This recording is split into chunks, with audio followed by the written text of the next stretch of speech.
I was so honored to be invited to be the inaugural Class Day speaker, but obviously since I'm a graduate of the University of Chicago, I couldn't just accept the invitation. I had to overanalyze it. My first thought that Chicago really shouldn't have a class day. It should be a class conflict day with Marx and Engels, or a race, class, and gender day with Betty Friedan t-shirts. Then I began wondering why the University of Chicago class is asking me, of all people, to be a speaker at this big event. I remembered the major addresses of my own time here and how intellectually rigorous they were. I remembered that freshman year, a noted philosopher gave an uplifting aims of education address called Death, Despair, Desolation, and the Futility of Human Existence. Then senior year, at commencement, our speaker was a noted biologist. I found myself tremendously inspired by his uplifting talk, The 16 Qualities of Nucleic Acid. Eventually, I realized that I'm being invited because Chicago is trying to be a normal school with a celebrity commencement speaker. But of course, they couldn't go for a big-time celebrity right off the bat. Chicago is a place where you lose your virginity slowly. So for the first Class Day speaker, they wanted someone on TV, but only on PBS. Then after everybody is acclimated to the whole outside speaker thing, they could go invite somebody big. That's when the truth came to me. I'm the University of Chicago's gateway drug to Stephen Colbert. You, the class of 2017, will have to suffer through me so that future classes can enjoy Matt Damon. That's what I call living for something larger than self. When I realized what was going on, I confessed I was tempted to do what millennials at other schools are always doing. I decided I would feel triggered and unsafe and lead a campaign to get myself disinvited. All the historical traumas of being a lower middle-range celebrity came back to me. I retreated to my safe space, which is under the bar at Jimmy's. But since none of you did your generational duty and got me blocked from this gig, I've decided to go ahead. Now, Chicago is new to this game, so I should note there are certain traditions to these kinds of occasions. At occasions like this, a major university asks a person who has achieved fantastic career success to give a speech telling you that career success is not that important. At occasions like this, major universities often ask billionaires to give speeches telling you how much they learned from failure. From this, you can take away the lesson that failure seems really great if you happen to be Steve Jobs or J.K. Rowling. Then we speakers are supposed to give you a few minutes of completely garbage advice. Listen to your inner voice, be true to yourself, follow your passion, your future is limitless. First, my generation gives you a mountain of debt. Then we give you career derailing guidelines that will prevent you from ever paying it off. That's why when I'm asked to speak at these sorts of things, I always try to tell the graduates that since you've never graduated from college before, you may not know the etiquette. Tomorrow, when you get your degree, it's always nice to tip President Zimmer 10 or 20 bucks, just to show he did a good job. It's also nice to slip the Class Day speaker a few bills, 2,000 or 3,000, 5,000 for the econ majors. On these occasions, I always try to tell students about the glittering futures in front of them. Within just a few short years, many of you will be sleeping on your parents' couches while working for a completely dysfunctional NGO. Others of you will have soul-crushing jobs as corporate consultants, working on PowerPoint presentations past midnight at the Topeka Comfort Inn. I'm here to help you navigate these exciting possibilities. I'm here to help you take advantage of the skills you learned at the University of Chicago. You learned how to dominate classroom discussion while doing none of the reading. You learn as now to stare at your professors with looks of complete rapt attention, even though secretly you are completely asleep. I'm here to urge lives of public service, working on Capitol Hill for fine congressmen, bringing the nation's top leaders coffee and sexual tension. I'm here to urge you to serve the world's poorest peoples in ways that look good on your resume, organizing anti-malarial bed drives while rocking Jimmy Choos at Goldman Sachs. I'm here because as someone who now teaches at Yale, I thought you should have some sense of what it would have been like if you'd been accepted there.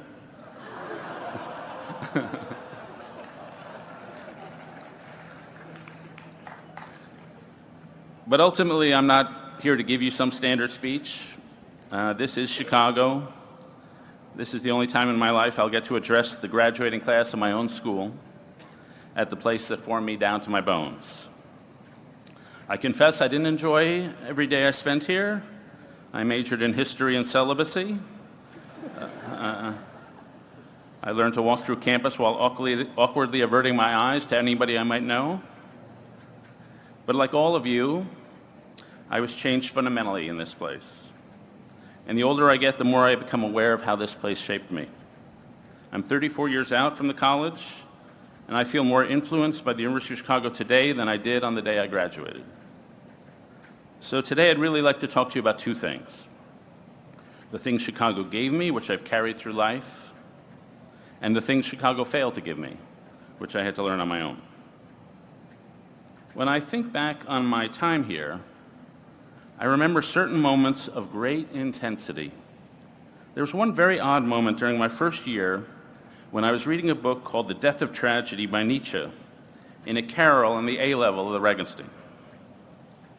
I don't know what it was, the driving semi-insane power of Nietzsche's thought, the overwrought or intoxicating nature of his prose, but somehow while reading that book down there in the basement, reality seemed to slip outside its bounds.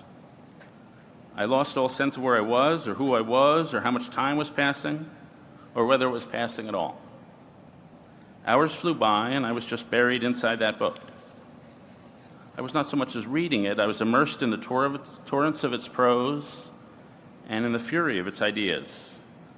I was just sort of dissolved, lifted out of myself, transported, subsumed, in some sort of trance or awed reverence that's a spell cast by a semi-crazy, long-dead mind.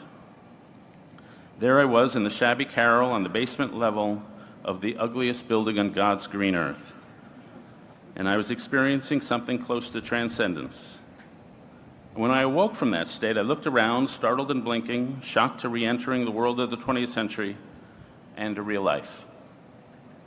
I never really became a Nietzsche fan, but it was exciting to know that the ideas of some dead genius could transport me and give me a glimmer to a higher realm. There were other intensities during my time here. There was the intense arguing with all my friends about bullshitty subjects during the dining hall, hour upon hour. There were intense pseudo-intellectual debates with graduate students at Jimmy's. There was the intensity of serious movie-going at Doc Films. And most of all, there was a certain intensity to class, mostly at Cobb Hall. In those days, it was pure great books for the first 2 years.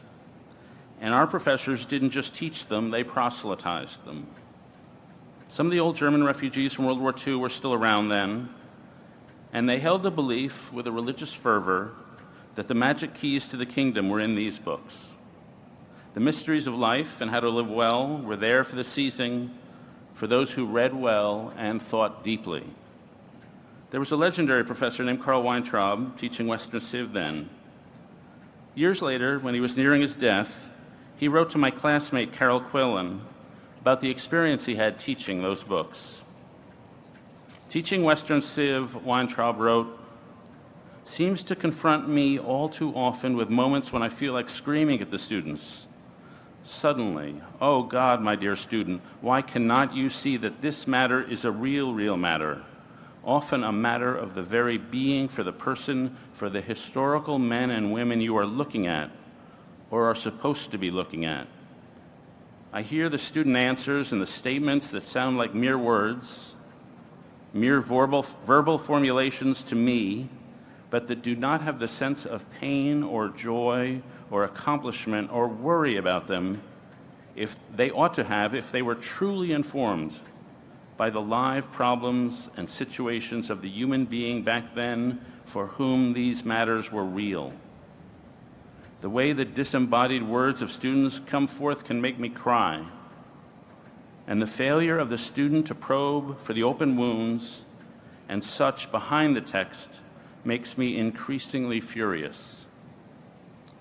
If I do not come to feel any love which Pericles feels for his city, how can I understand the funeral oration? If I cannot fathom anything of the power of the drive derived from thinking he has a special mission, What can I understand of Socrates? How can one grasp anything about the problem of the Galatian community without sensing in one's bones the problem of worrying about God's acceptance? Sometimes when I have spent an hour or more pouring all my enthusiasm and sensitivities into an effort to tell these stories in the fullness in which I see and experience in them, I feel drained and exhausted. I think it works on the student, but I just do not really know. It's a tragedy of teaching sometimes that the professors pour more into the class than the students are able to receive at that moment. But the truth is, with intense teaching is more like planting.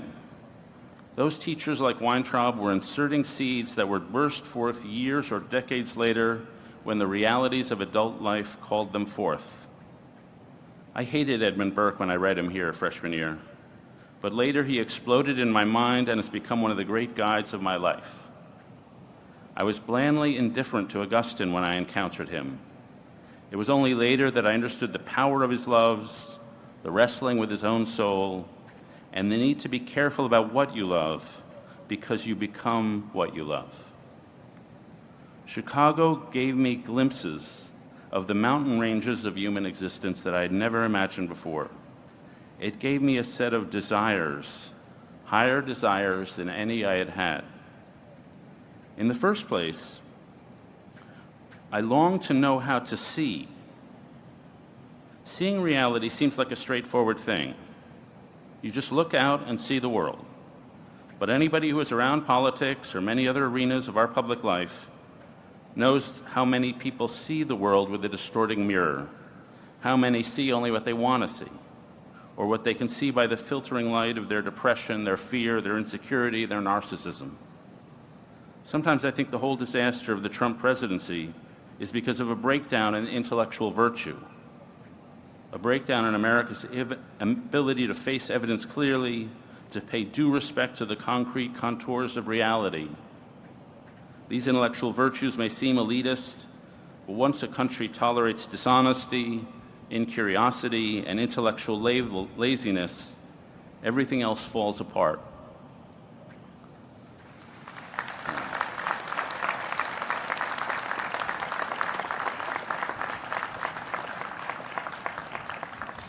John Ruskin once wrote, "The more I think of it, I find this conclusion more impressed upon me, that the greatest thing a human soul ever does is to see something and to tell what it saw in a plain way. Hundreds of people can talk for one who can think, but thousands can think for one who can see." At Chicago, I encountered so many writers who could see so purely and carefully.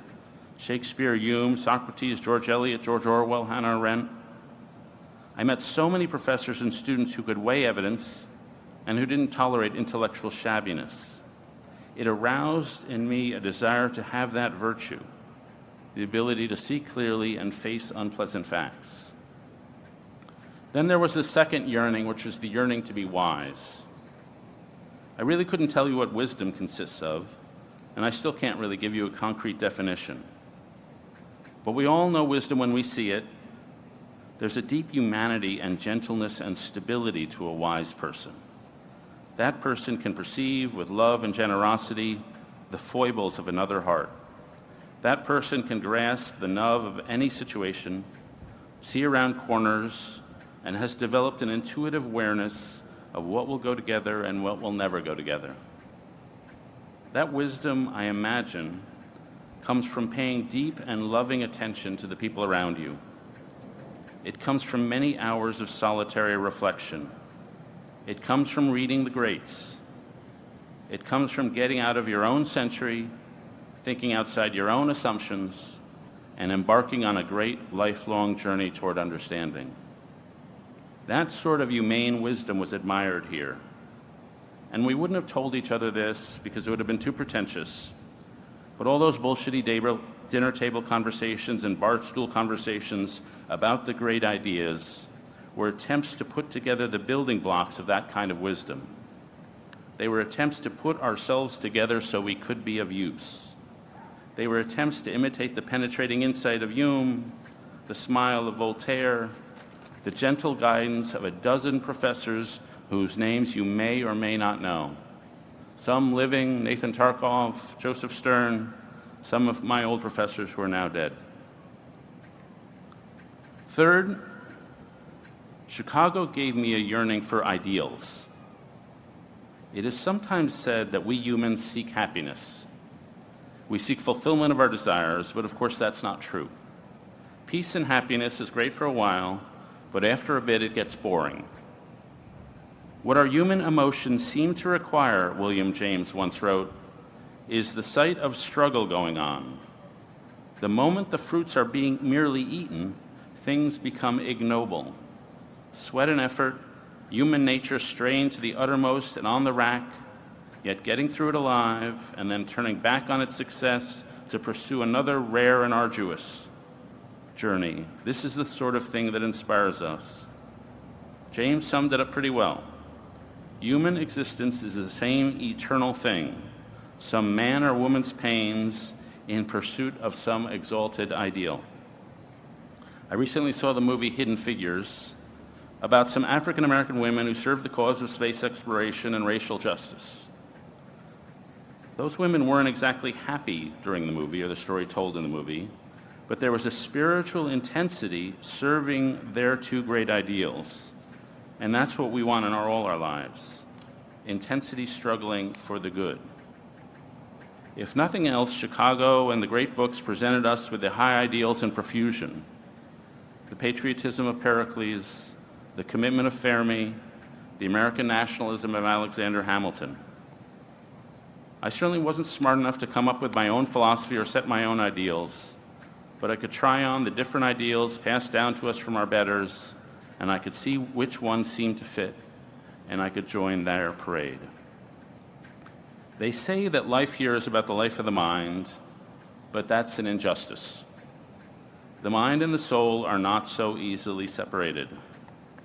These yearnings that I've just described, which are implanted in me here, to see the world clearly, to be wise, to pursue ideals, these weren't really yearnings of the mind. They were yearnings from deeper, from the part of us that can only be called the soul. We don't talk about this much in our secular culture, but there's a part of each of us that doesn't care about Facebook likes or annual income or even how popular you are. This is the part of us that yearns for permanent things, for beauty, truth, justice, transcendence, and home.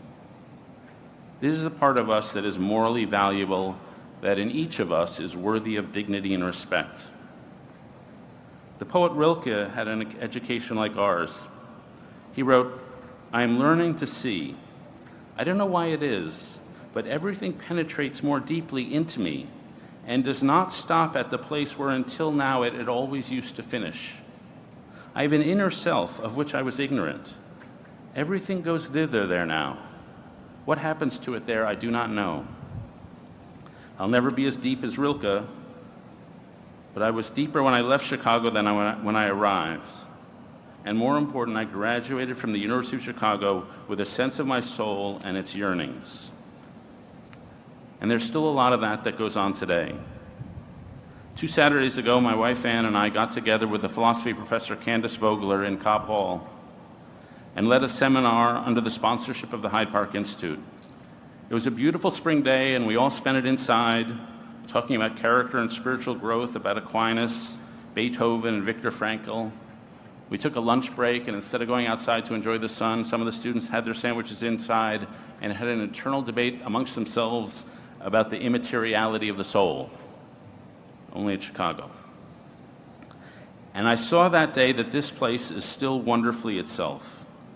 I felt some of the old intensity of purpose. There is still the same honest and unironic hunger for wisdom. There is still the willingness to put your ideas out there and argue and listen. There is still that ardent searching for truth and a willingness to be silly in pursuit of it. Chicago gives you a taste for mountaineering, for climbing up toward the summits of human existence. Afterwards, you're never quite content living in the flatlands, living solely in the stuff that gets written about on Twitter or even in the newspapers or talked about on TV. Many years ago, a man named Robert Maynard Hutchins bet this institution's future on one proposition, that if you put the big ideas in front of a bunch of 20-year-olds, you can change their life forever. I can tell you it worked for me. It completely worked for me. And this change that happens in those of us who went here is a very practical change. We have a telos crisis in this country. Many people do not have a clear sense of their goals and their own purpose. They don't know what they are shooting for or what fundamental convictions should guide their behavior. They've been trained in hyper-specialized research universities that tell them how to do things, but don't ask them to think about why they should do them, that don't give them a forum to ask the questions, what is my best life? What am I called to do? Why am I here? From college, they enter the world we all live in, which is a busy world. The flow of 1,000 emails, the tasks of setting up a career and family, these things distract from the great questions of purpose and meaning. I find that many people haven't even been given a moral vocabulary to help them think these things through. They haven't been surrounded with a functional moral ecology and a set of ideals to guide and orient them. And this produces a great emotional fragility. Our friend Nietzsche said that he who has a why to live for can endure any how. But if you don't know what your purpose is, then the first failure or setback can totally throw you into a crisis and a total collapse. I see this among my former students, and I see it over and over again in people in their mid-20s.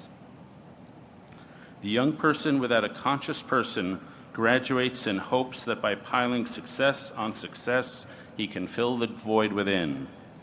He becomes what the writer Matthias Dalsgaard calls the insecure overachiever. Such a person, Dalsgaard writes, must have no stable or solid foundation to build upon, yet nonetheless tries to build his way out of his problem. It is an impossible situation. You can't compensate for having a foundation made of quicksand by building a new story on top of it. But this person takes no notice and hopes that the problem down in the foundation won't be found out if only the construction work keeps going. But of course, the reckoning always comes. It produces a crisis, depression, the sadness. David Foster Wallace noticed it back in 1996. It's more like a stomach-level sadness, he wrote. I see it in myself and my friends in different ways. It manifests itself in a kind of lostness. This is a generation that has an inheritance of absolutely nothing as far as meaningful moral values goes, he wrote. You can see the fruits of this telos crisis in the rising suicide rates, the rising drug addiction rates. You can see it in social distrust. You can see it in isolation and in the lives of people who are adrift. The fact that you went to Chicago means you will always have an orientation that is slightly different than the mainstream culture, slightly countercultural. You'll have a harder time being shallow. You may not know your life's purpose or your calling, but you know that the mountain world exists up there and that you can explore it, and that the answers can be found up there in the Museum of Beautiful Things. And that knowledge itself will be a source of great comfort and stability. Life at Chicago is not always filled with day-to-day happiness, but it gives you a glimpse of a cosmic happiness, glimpses of understanding the long story we're all involved in. And if you have cosmic joy, because you know this story is ultimately about something meaningful and holy and good, you can bear the day-to-day miseries a lot better. So that's the good side of what I got here, and what I hope you got here. Let me finish by speaking very briefly about what the University of Chicago did not give to me and where it failed me. Now here I speak provisionally because I'm going to start talking about the school as it was in the 1980s, and a lot of the problems may have been fixed by now. It's traditional for alumni to say that the college was better in my own day. As both an alum and a trustee, I can tell you that's nonsense here. I'm here to tell you that Chicago is way better now than it was when I was here, and way better than it's ever been. But in my era, and maybe today, Chicago did not prepare its students for intimacy. As I've grown older, I've come to see that the capacity for intimacy is one of the more crucial talents for a fulfilling life. That's because the primary challenges of life are not knowledge challenges, they are motivational challenges. It's not only knowing what is good, but it being completely and passionately devoted and loving what is good. It's about passionately loving your spouse and family in a way that brings out their loveliness. It's about loving your vocation with a fierce dedication. It's about loving your community with a serving heart. It's about loving your philosophy or your God with humble fervor. A fulfilled life is moving from open options to sweet compulsions. It's about saying no to 1,000 things so you can say a few big yeses to the things you are deeply bound to. It's about loving things so much that you're willing to chain yourself down to them. The things that you chain yourself to are the things that set you free. And it's not only loving platonically, it's actually and intimately living out the day-to-day realities of your fierce love. It's intimately sharing the same bathroom, getting up every day, and writing on the same damn laptop. It's about mastering all the phases of intimacy, being open to that first enticing glance, having the energy to really learn about those people, like a person on the first date who learn how much in common and treat these things as amazing miracles. You don't like foie gras, neither do I. Amazing, we should get married. It's about having the courage to engage in the reciprocal cycle of ever greater vulnerability. It's about enduring faithfully when there's some crisis and you're not sure you believe in this relationship, this career, or this institution.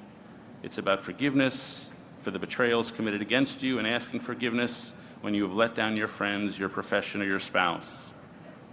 When you make an intimate connection to a spouse, a friend, a profession, a community, or a faith, you are, as Leon Wieseltier puts it, consenting to be truly known, which is an ominous prospect.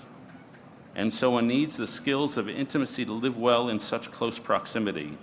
One needs the skill of intimacy to achieve the kind of fusion that leads to real joy when a couple becomes one loving entity, when you and your vocation have merged into a single identity, when your love for your God or your philosophy is a complete surrender. What I'm describing here are emotional arts. They are not natural, but have to be acquired by repeated vulnerability, commitment, and experience. When I was here at Chicago, we students, by and large, did not excel at intimacy. We were artful dodgers with a superb ability to slip out of situations at moments when deep heart-to-heart connections might come. We were in the business at age 20 or 21 of trying to make a good impression. So of course we weren't going to show the unattractive sides of ourselves, which is an absolute prerequisite for intimacy. We were busy with our work and our books and our student activities, and we told ourselves idiotically that we didn't have time for deep relationships. We too often approached each other shrouded in what Candace Vogler calls an edifice of thought. When confronted with uncertainty or difficulty, we tended to revert back to our strengths, which were our IQs, our thinking and talking skills. We sought to be masters of life rather than surrendering to emotions which are so much out of our control. And the university didn't help. The atmosphere at Chicago then was emotionally avoidant from the top down. Too much of life was defined by what could be discussed in the classroom, and everything else just sort of fell by the wayside. There wasn't enough dancing or drinking or any of the other activities that make diffidence possible. There wasn't enough joint physical activity. Too much emphasis was put on scholarship and professionalism, and those things were defined by a pose of detachment, specialization, critical thinking, aloofness, and the mythical belief in cool reasoning. Too much time was spent studying, which is a solitary activity. Too much of student life was oriented around the reg, and not because couples were fooling around in the stacks. I left Chicago better at reading books than at reading people. I did not have the eyes to see the beauty in people who were so open-hearted they had nothing particularly interesting to say. I didn't know how to handle the deepest and scariest intimacies. I'm hoping I'm a little better now, and I've had some graduate tutors in this. Life will offer you a diminishing number of opportunities to show how smart you are. It will offer an infinite number of occasions that require kindness, mercy, grace, sensitivity, sympathy, generosity, and love. Life will require that you widen your repertoire of emotions, that you throw yourself headlong into other people, that you take the curriculum of intimacy. If you haven't mastered it yet, I ask you to turn to this task intentionally now. So I'm asking one final thing of you members of the class of 2017. Tomorrow you will graduate, and that's a great accomplishment. But before you do, I hope that tonight you will do one thing to cap your education. Go to the Regenstein with a special friend in your life. Find the spot deep in the stacks where Nietzsche's Death of Tragedy is found. But don't open the book. Take off some of your clothes and fool around. Thank you, and God bless you.